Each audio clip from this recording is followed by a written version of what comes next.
The Travel Transformation Podcast is proud to be partnered with Give the Goodness Global, an amazing global outreach project helping families in need all over Southeast Asia and beyond. Please check them out at Instagram.com/Give the Goodness Global today. And now on to the podcast episode. Welcome to the Travel Transformation Podcast, the podcast that explores the life-changing potential of solo travel, intentional travel, and location-independent working. Whether you're an aspiring digital nomad or simply want to boost your confidence through epic travel experiences, I'm here to motivate and inspire you to go after all your wildest dreams. I'm Jessica Grace Coleman, author, travel transformation coach, founder of the Travel Transformation Company, and your host for the Travel Transformation Podcast. Travel changed my life. Now let's change yours. You ready? Let's go. Welcome to the Travel Transformation Podcast with me, Jessica Grace Coleman. This is a podcast where we talk all things travel and all things transformation.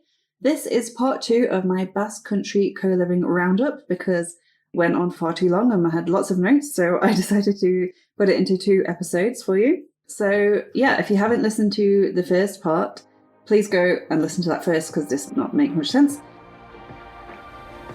I'm going to continue with my notes from the second 2 weeks of my stay in the co-living villa. So last time I stayed for a whole month and they did it for a whole month, and this time they did it for 6 weeks. But I wanted my own room, which is obviously a lot more expensive than the quad room, which is the shared room. And I couldn't really justify the price for 6 weeks. And also I know that it's a very intense experience from last year, and 4 weeks is a lot. 6 weeks, I'm not sure if I could do it. There was one lady who did the whole 6 weeks, Isa, and I think she enjoyed it. So yeah, I think 4 weeks is my limit in this type of environment. And I think even if they do it next year, I think they're going to do either 1 or 2. And I'm not sure if they're going to go back to the same place, but it's going to be a similar sort of vibe. I think I might even do it for 2 weeks because when you're trying to work, play, socialize, obviously I'm trying to do this podcast and all my other stuff that I don't really get paid for, on top of trying to explore and travel, and it's a lot. So I think I would do it for 2 weeks. But yeah, still really enjoyed it. Great to do. Maybe I should talk a bit more about the house so you have more of an idea of what it's like, because this is the whole point of this, is to give you information and an idea of what it's like if you wanted to do this kind of thing. I think I mentioned in the first episode, but if not, the company is called Sun & Co. I will put the link in the show notes. They have their main house in Javea in Spain, and the past 2 years they've done this pop-up, and considering 2 next year, maybe in different places. So I would highly recommend. Extremely unique experience, and even though it was a lot, and even though I got sick, and even though I feel like I need to sleep for a month now, it was all worth it. So yeah, the house. It's this big villa in the Basque Country, in this little place called Gautigas Ortiga. I'm probably screwing up the pronunciation. It's near a little village called Cortezubi, which is where the cheesecake place is. And Basondo, the animal shelter, is there as well. It's on a road, but I kind of got used to the cars going past. So it's 3 floors. You've got a big garden, big pool as well. There's like a garage and it's like a pool house. Like we can't really go in. It's a big property. So on the ground floor, although I think Americans call it the first floor. Anyway, the ground floor, you go in, there's like an entranceway where you put your shoes, and we had our keys. We had like about 7 pairs of keys, and you signed them out whenever you took one, and signed it back in when you brought it back. They used the windows to sort of draw on with pen to create our schedule for the next week, to list our masterminds we want. There's a place where you could put your social media handles, your LinkedIn profile, all that good stuff. Go in through the entrance hall. Then there was a little bit with a piano. Then there was the main bit downstairs, which had the long dining table. And then there's like 2 little nooks, like with little sofas, very cute. And then you could go out onto the deck, down into the pool. There's like deck chairs everywhere. And you can walk around the garden, all very nice. Then there's sort of like a corridor downstairs. You can go through into there's like the kitchen, which is quite big. And then a little sort of dining nook next to that as well. Then you have the utility room with the laundry, washing machine and a dryer and places to hang out your clothes. So where we put our recycling and all that kind of stuff. Then, so there's one room downstairs with an ensuite. I managed to snag it for the last 3 days because Dosi left to go to a work thing and I snagged it. I had tried to get an ensuite originally after having some issues with the bathroom last year, and sadly they were all booked, but I managed to get it for 3 days. So there's one room downstairs. And that is right next to the road. And you can hear everyone downstairs when they're staying up late and partying. So there is that. But it has its own ensuite, so swings and roundabouts. So the middle floor, first floor, or the second floor to Americans, has the focus room, which had some tables set up for working, monitors, all that kind of stuff. But it was also the TV room. So there was a sofa and a TV, and that's where we had a lot of skill shares and things, because you could plug your laptop into the TV, do a presentation there, and you could watch movies and things in the evening. Also on that floor, there was a sort of communal bathroom, but only really needed to be used by one of the single rooms, which didn't have its own bathroom. Then there was the deluxe room, which was the fanciest room in the house, and the price reflected that. So it's its own room, its own bathroom, and it had a whole other extra room with like a sofa and a desk and all that kind of stuff. Then there was a twin room with its own bathroom. There's another single room with the ensuite. There was my room, which was a single room, no bathroom. And there was a quad room, which is 4 people sleep in there. Not bunk beds, though. So it's quite a nice room. Great view from that room. And then the other communal bathroom, which was shared by the quad room and me. So that's 5 people. So as well as the road, which I got used to, that was the only thing wrong with that house. Because if you're in the quad room or in that room upstairs, you're sharing with 5 people. And if everyone's trying to get ready at the same time, you do end up waiting a while sometimes to go in the shower or whatever. And that adds up over a month. You can go downstairs and use the other communal shower, but when your stuff's already in the bathroom and all that stuff, first world problems, but that's one thing I would change if I could. Try to get an ensuite, like I said. Literally the only thing wrong with the house, so that's really nothing bad at all. Okay, so hopefully that gave you more idea of a layout and where people slept and that kind of thing. And now I can get on with my notes. Okay, so Saturday, 13th of May. I got up not very early and I was still getting ready when the cleaners arrived and tried to clean my room. I headed downstairs and we had a sort of family breakfast using leftovers from the night before. And then people sort of dispersed. It was the sort of changeover. There were a few people in my group who were staying for the last 4 weeks, and they do stay for the whole 6 weeks, but a lot of people left and arrived. The cleaners were everywhere. I'd planned on going out for the day, but the weather wasn't great. That's the thing about the Basque Country. It's beautiful, but it is very rainy, which means it's very green and lovely. But it's not sort of typical Spanish weather, though we did have some really nice sunny days as well. So I did some admin, had a nap, and then people started arriving, so I went downstairs to meet them, had some wine. Caitlin arrived, who I knew from last year's pop-up, and she came to England last year as well. We had an Airbnb in Stratford, so it was nice to see her again. Then people started getting ready for the barbecue, which was like, welcome barbecue. I helped set the table as part of the cleaning crew because I am not good at cooking and specifically not good at barbecues because I don't eat meat. So I have no idea what to do with that. So we had dinner and more wine. Then my friend Deanna from Canada came around 11. Caitlin's from New Jersey. Deanna's from Canada. It was nice to see her too. I knew her last year from the Javier house, a week in Devon together as well. And we'd planned to travel together for a week after that before I came to Switzerland. So the new people seemed nice. I already knew some of them. We watched a bit of Eurovision, though we kind of missed the main acts, and it was mainly the judging bit. And the people who'd never watched Eurovision before did not know what to make of it, which I can understand.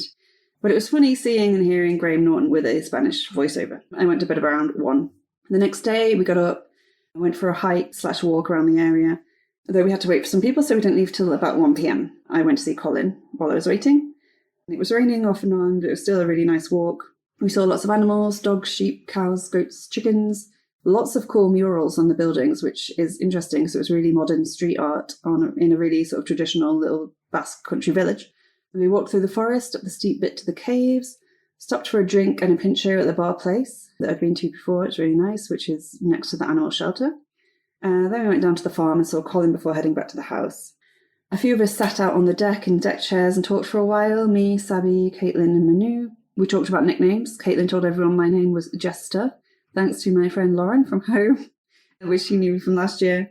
We gave Caitlin the nickname La Mafiosa because she's from New Jersey and I think has Italian heritage. Sabi was telling us about a bike race that happens in Romania, which is where she's from, called the Romaniacs. So we gave her the nickname, the Romaniac. But the nickname that stuck with Sabi was obviously Wasabi. Then we had our food meeting. I was put in a team with Sabi and Manu. Manu's from the Netherlands. Decided to do Thai curry. After a lot of the options that we tried to look at and the local supermarket didn't have the ingredients we needed, so that took a while. Then we had some dinner, some wine, talked, and I played card games with Issa, Caitlin, Deanna, and Dosi, who is from the US. I did some washing, then I went to bed around midnight. Monday, the 15th of May, I got up at 8:30, got ready, and then the water went off, which was scary in a house of 12, 13 people, but it only lasted for a while, then it came back. I worked in the living room with Tox, who is from London, but who lives in Edinburgh, so nice to have another Brit there.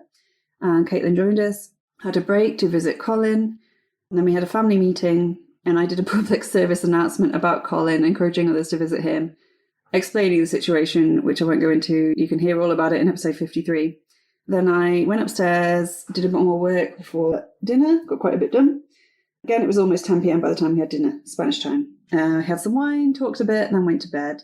I did some reading in bed first. Denis had recommended a book, Choose, about choosing your target market and your ideal client and all that stuff, niching down. So a lot of people in the house were reading that, and I went to bed around 1. Tuesday, 16th of May, I worked in the dining room again with Tox and Caitlin, and Deanna was in the little fireplace nook. We worked, had lunch, had a talk with Fer about Colin, because he was going to go with me to talk to Colin's owner, if we could find him. Again, you can listen to all this in episode 53. I did a lot of QuickBooks stuff. I hate QuickBooks. Accounting, blah. I have an accountant, but there was stuff I'd been putting off, stuff I'd been getting stuck on, and stuff I'd inputted incorrectly and needed to sort out. I've been putting it off for about a month, so I did that. Felt good to do that. We had an amazing family dinner, and then I was on the cleaning team. And then a few of us just had wine, chilled out in the dining room on the table, and just talked with Caitlin, Deanna, Stan, and Sabi. And at this point, Stan, who is Slovakian but spends most of his time in Spain, apart from Fernando, who was the host, who didn't actually live in the house. He's staying in a place about a few minutes walk away. They're in an apartment. The hosts need their own space, which I totally get. Apart from Fernando, Stan was the only guy in the last 2 weeks. We were talking about wine. Deanna's really into wine. I interviewed her for my podcast. You can find her on episode 51, Wine and Travel Chat with Wine Asur, Deanna Lowe. And yeah, we were talking about Disney films and princesses and Mean Girls, while Stan was just sitting there, well, drinking more and more wine, possibly to put up with all the girly chat. But I think he did very well. And we went to bed around 1, but it was like 1:30 by the time I'd managed to get in the bathroom. So yeah, more waiting around for that.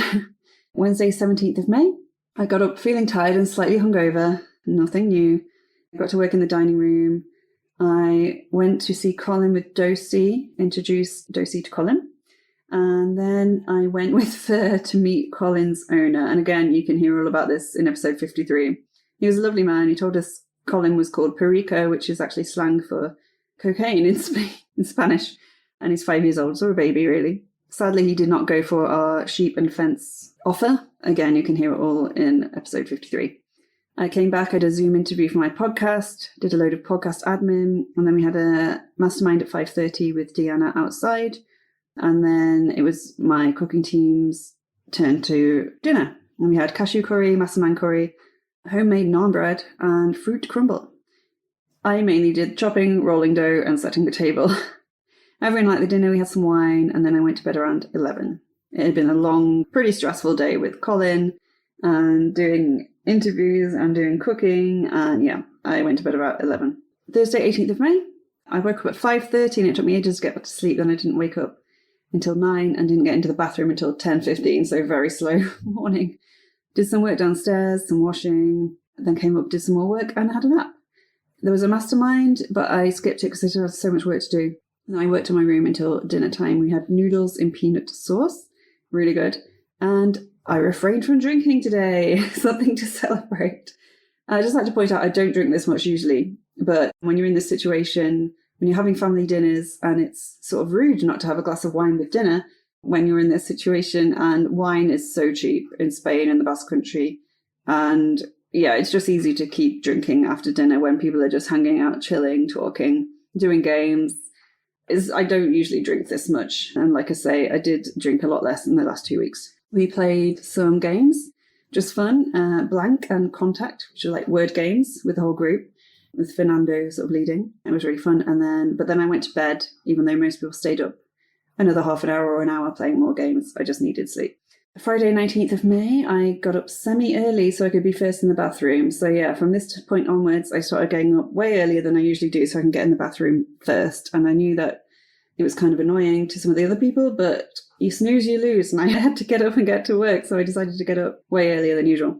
I worked until about 3 p.m, did editing, then headed to the cheesecake place with Dosi, Caitlin, Deanna, Sabi, and Choco, who was our new housemate who came sort of last minute.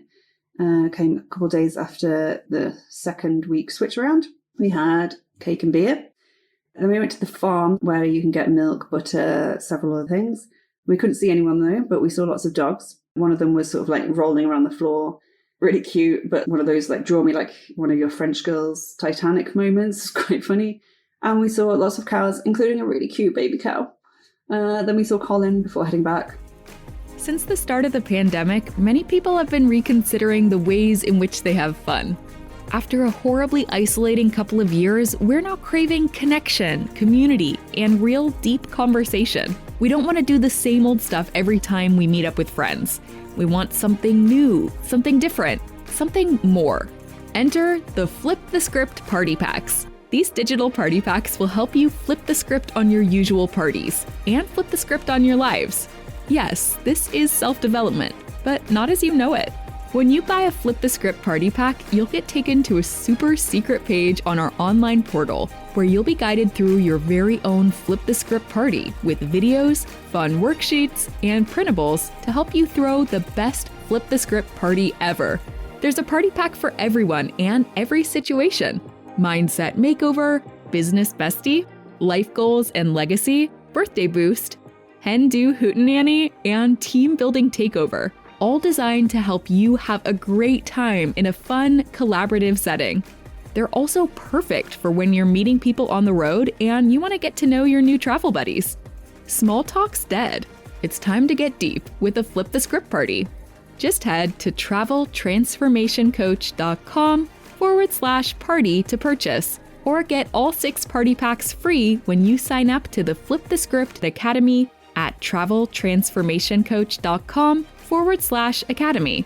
And now let's get back to the Travel Transformation Podcast. Then at 7:30 we left for Guernica, which is like the nearest town. It's like a 10-minute drive in a car or an hour-long walk or 20 minutes, say, on the bus. So some people walked, some people, including me, got the bus. And when we got there, the streets were packed. Like, I've never seen Guernica busy at all this year or last year. But the streets are absolutely rammed. There was some kind of festival on. There was an orchestra playing pop and rock songs. And there was some kind of like wood chopping competition with like hot guys in like vests chopping wood. So we stayed and watched that for a bit. And then we got some pictures and drinks. Then we went to a bar called Picasso and carried on drinking. Like I said, alcohol, wine in particular, is very cheap. Cider is very cheap. You can get like a little glass of cider for €1. And that's when things started going very wrong. And it's not like the cider we have in the UK. It's sort of like strong stuff. And then I spotted they had some Mahon gin, which was gin with like a little windmill on the label that I recognised from when I went to Menorca with my family a few years ago. Actually, it was in 2014 because it was right before I decided to quit my job and go full in with my editing business. I decided on that holiday, possibly while drinking this exact gin. So I had to have some. So me and Caitlin got a glass of gin. I had it with lemonade. And this guy put these like little frozen ice balls with strawberries in. It was all very beautiful. We went back with some taxi drama as usual. There aren't many taxis around Guernica and our little village. So it's always a bit of a drama to get back. Then we carried on drinking and we ended up having an impromptu kitchen party. So we usually hang out in the dining room, one of the little nooks, or outside. But for some reason, we were all in the kitchen, drinking, playing games, listening to music, dancing, and it was really, really fun. Then everyone went to bed, apart from me, Isa, and Stan. We went to the living room little nook. Deanna was there for a bit too. We hung out there, drinking gin till about 4:30, and it was about 5 before I got to bed. It was really fun. We were talking about paralysis demons, because Stan and I had experienced that, which is terrifying in the moment, but quite funny to talk about. I thought it was like an old hag. My brother's had it too. He was being abducted by aliens. If you don't know what I'm talking about, Google paralysis demon, sleep paralysis demon, or the hag phenomenon, I think it's called.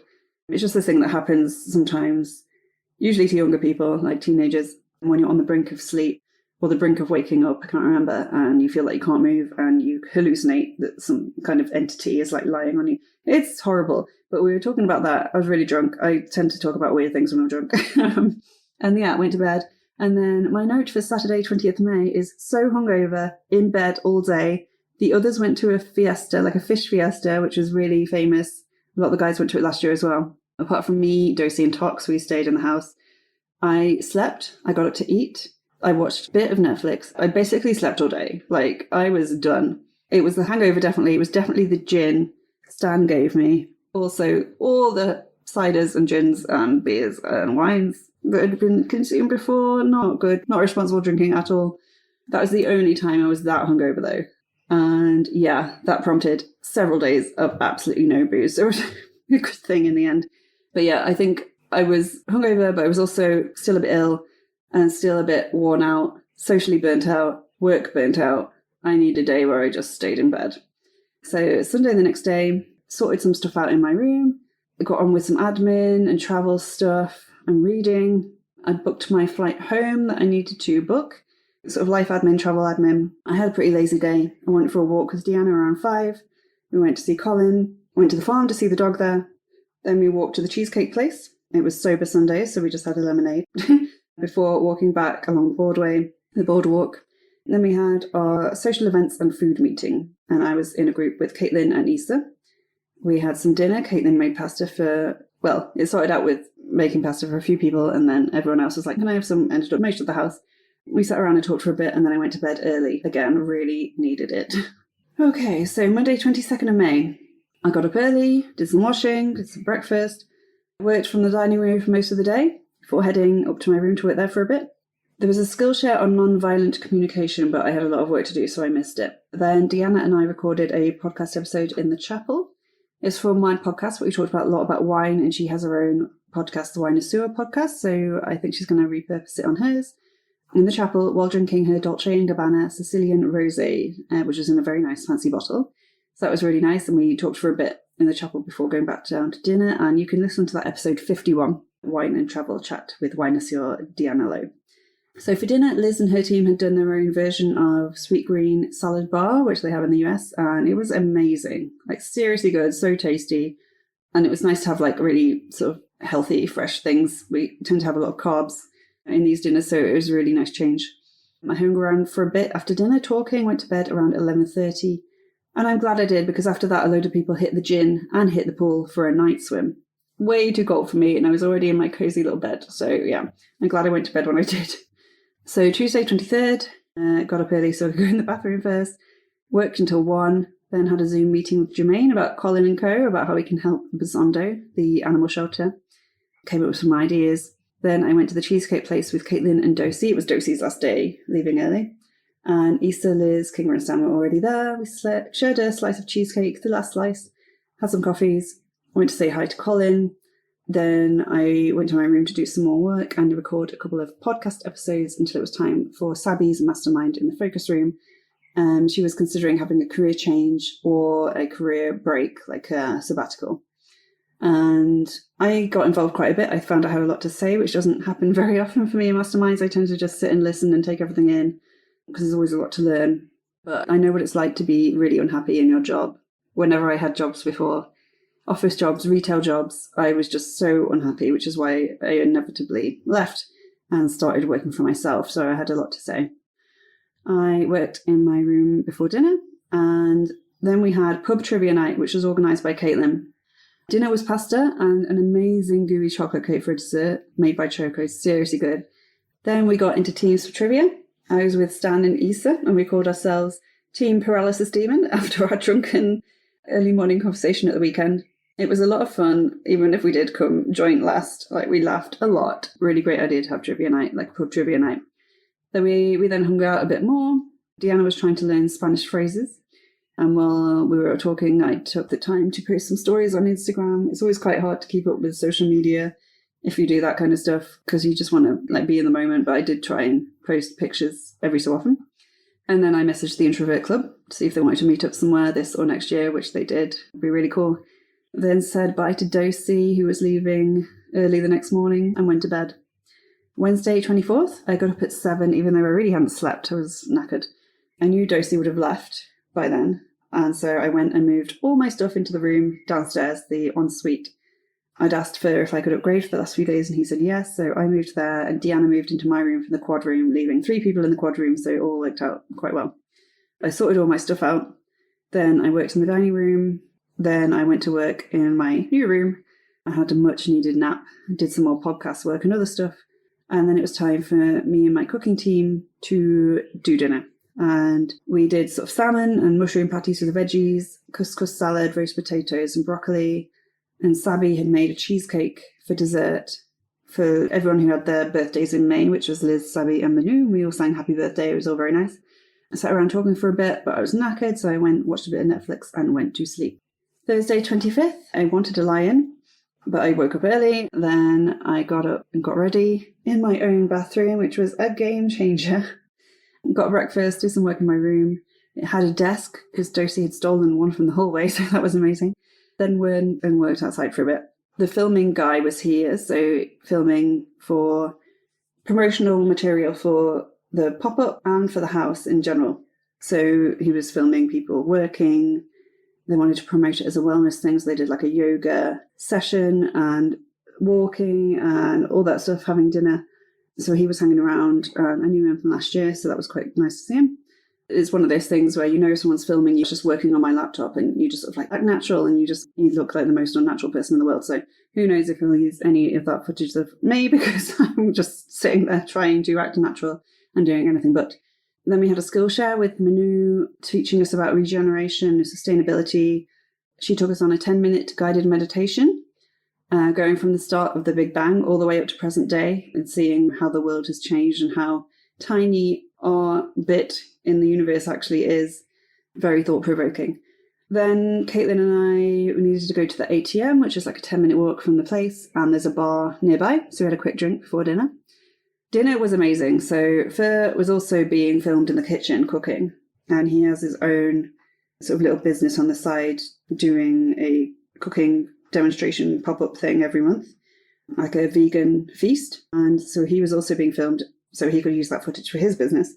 But he, again, had been in the kitchen for like 6-7 hours preparing all this with some help from people. And it was incredible. And we also had drunk apples and vegan ice cream for dessert. So apples and some booze and ice cream. It was so good. Everyone was so full. We played a few games on the table. So Friday 26th was the last full day in the house. And time goes very weirdly in the co-living. It's kind of like COVID time. Like we were in lockdown. Like every day seemed very long, but the weeks seemed to go by very quickly. It was that kind of thing. I woke up around 8, had breakfast, did some work in my room. And then I decided to work in my room all day because I had a lot I wanted to do before the next week when I knew I wouldn't be doing as much work because I was doing more traveling and exploring and hanging out. So Fer was meant to lead an ecstatic dance, which is like dancing outside sober for hours. Not my kind of thing. And I was still working, but a lot of people were also working and sorting stuff out, so I think it got cancelled. So I continued working and packing and sorting, and then it was wine tasting time. So I had been staying off the wine more than usual, but for the last night, Deanna led a wine tasting. It's like a Skillshare over dinner with some like charcuterie board type food, and it was amazing, the food, the wine. When we'd recorded our podcast, we had joked that we should take like a photograph, like a picture of the Last Supper with all of us on our last night during dinner and the wine tasting, and we did. Fernando was Jesus in the middle. He put like a scarf over his shoulder, and he always wears this like sort of, I don't know if it's wooden necklace thing, and he just looked very Jesus-like. He did the pose and everything, and then we sort of posed around him, and we were all on like one long table outside, which was full of food and wine glasses and everything, and it looked so good. It was really, really good. I posted it on my social media when I posted about the episode with Deanna Lowe, which was episode 51, so you can go and check that out. It was such a good night, drinking, eating. We were sitting outside because it was nice, talking. The cleanup took a while, but it was worth it, and then I went to bed. So Saturday 27th was the day we left the villa. I got up, I packed, I sorted stuff, and then I went to say goodbye to Colin, which was very sad. I went with Caitlin and Sabi. Then I finished packing. We didn't have to leave the house by a certain time because I believe they had it for another night. And Fernando was going to stay and sort some stuff out. So we headed to Bilbao then. So originally I was meant to go travelling with Diana for a week before I needed to leave for Switzerland, and we decided to go to Bilbao for 2 nights and then San Sebastian for 5 days. And then lots of other people had either already decided to go to Bilbao for 2 days, or they heard that we were and they changed their flights, or they hadn't booked their flights yet, so they booked them to be on the Monday after going to Bilbao for the weekend. So that was where we decided to go. There were a few of us going, but I won't get into that now because I'm going to do another episode on our pop-up spin-off. Jermaine said it sounds like a spin-off. We called it Pop-Up 2 or Pop-Up Light, but yeah, it was basically a spin-off because most of us went. And I'm going to do a separate episode on that because we had such a great time and did so much stuff. But I'm going to leave that for another time. So I hope this gave you some idea, this episode and the previous one, about what it's like to live in a co-living villa. I highly recommend it. It is a lot. It can be daunting and overwhelming. I totally get it. But I went last year and was very scared. I went this year. I was a lot less scared because I'd already been. I knew a lot of the people. I knew the place. I knew the format of all the professional events and social events. And yeah, you've got to just throw yourself into this experience as much as you can while also giving yourself time to rest, relax, recharge. And I was a lot better at that this year than I was last year. If I go next year again, my goal will be to drink less because that affects everything. And you just get caught up in the social aspect and having fun and talking and drinking with dinner. And yeah, that will be my thing next year. More boundaries, more JOMO instead of FOMO, and drinking less. So yeah, if you have any questions about the pop-up experience or co-living in general or being a digital nomad in general, you can let me know.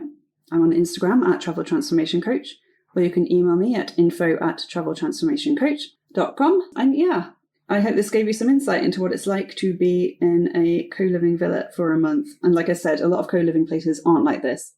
They're more in the middle of, happening tourist areas and stuff like that. So there's bars and restaurants and beaches and nightclubs and all kinds of stuff to occupy your time. The co-living pop-up is completely different, a unique experience. Like I said, you're kind of in this little bubble. These people become like your family. You know them inside out. Like after a few days, you feel like you've known them forever, which can be good or bad. It's mostly good. I met up with so many people I met in the villa last year and have plans to again, as well as the people this year. And yeah, it's like an experience like no other really. You get to know people on a far deeper level than you do back home usually. You're thrown into this experience where everyone is really open and honest and really into self-development and personal growth, and can talk about hard things and can share stuff about their life and can help people with their experiences. And it's just, yeah, a really great, worthwhile experience. It's a lot. I need to sleep now for a month. But I would highly, highly, highly recommend it. Sun & Co is the company. There's lots of other co-livings out there. Lots of people doing more pop-up type things now as well. So give it a Google and give it a go. Thanks for listening. And until next time, I'll catch you on the flip side. Bye. Thank you for listening to this episode of the Travel Transformation Podcast with me, Jessica Grace Coleman.